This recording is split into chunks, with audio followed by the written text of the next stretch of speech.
Bueno, hay bastantes machos. Las hembritas hay que cuidarlas, siempre cuidando la naturaleza.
Es bastante grande este pez.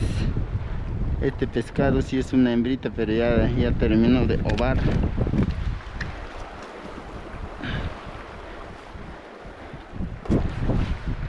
Es grande, miren.